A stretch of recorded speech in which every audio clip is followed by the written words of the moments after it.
The art of dance has been around for generations, and for senior Cami Santos, it's been part of her life for the past 14 years. I took ballet classes as a little girl, and then when I was in third grade, I tried out for a dance company, and I've been in the same one ever since. Dancing is no easy task to some. In fact, Cami practices a total of 35 hours a week for dance, working on her different routines and techniques. You're always working towards competition, and then once that competition ends, the new competition, so the season's never really over.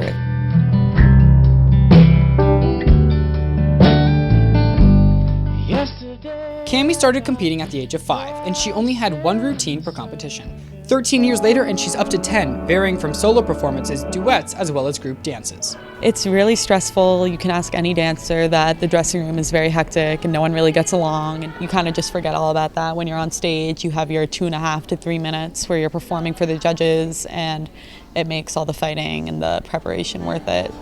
After years of competition, Cami decided to give back to the studio that helped her so much in the best way she could. Cami's the best! By teaching the younger dancers at the studio everything she's learned. It changes every week, but I'll sometimes teach like 12-year-olds jazz, just basic jazz steps.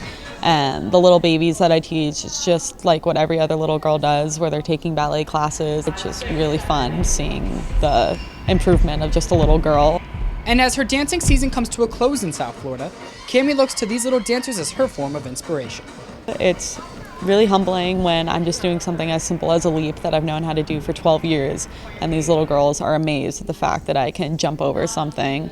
And it's kind of cute to see how I was like that at some point and where I've come, and to know that one day they might be like this and I had a part in that. At 6 o'clock every night, the girls' varsity lacrosse team has practice with one goal: winning their next game.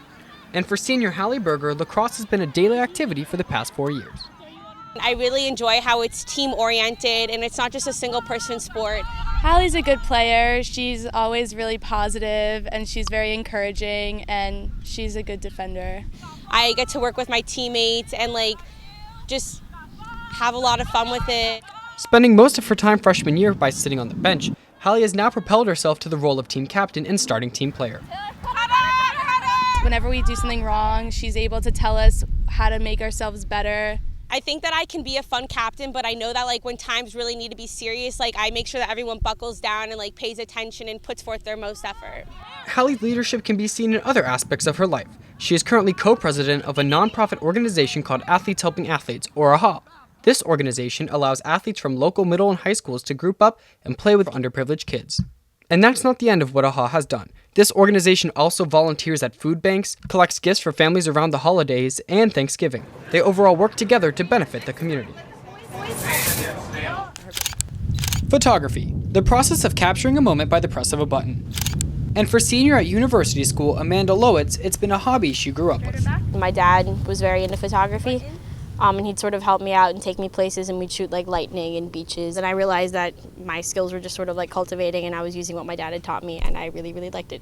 Taking what her father taught her, Amanda began to take photos of friends who modeled for her, and she grew an interest in visual anthropology. Give me a normal face, though. No, I'm kidding. No, give me a normal face. Looks good. You look good. I like taking people and learning about them and learning about their traits, and just sort of emphasizing that with either location or Photoshop. So I think Amanda's talented beyond the average 18-year-old, because I think that she has a very genuine for what she does. Her style is very distinct, and that's always appreciated, because she's so she's still so young and she still has so much time to develop that talent. Throughout Cypress Bay, many boxers are found going on a journey through the campus, but this journey here is minor compared to the one that JROTC is sending them on.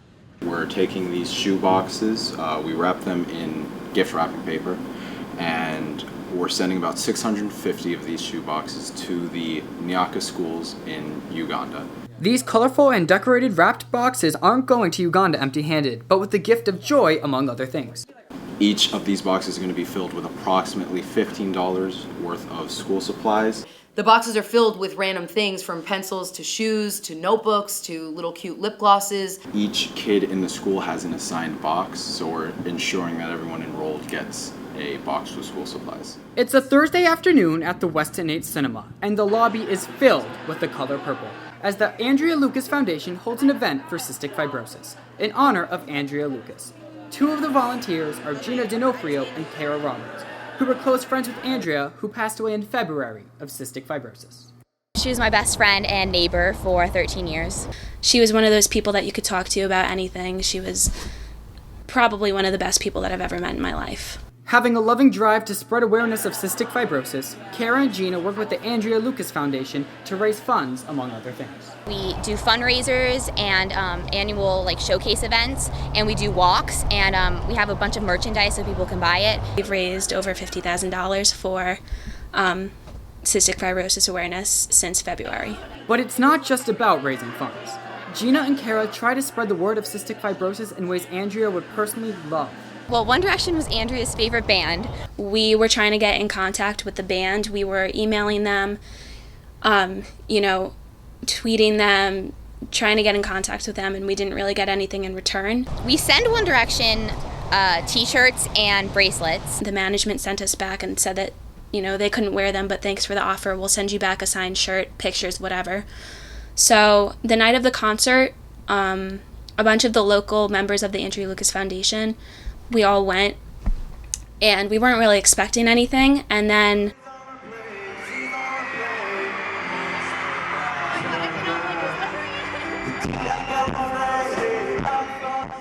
we had no idea that Harry was actually going to walk out on stage wearing the shirt. For him to be so moved by the story to go against what his management said and wear the shirt anyway really meant a lot to us. And then he signed it, and all the people from One Direction signed it and gave it to Andrew's family to have.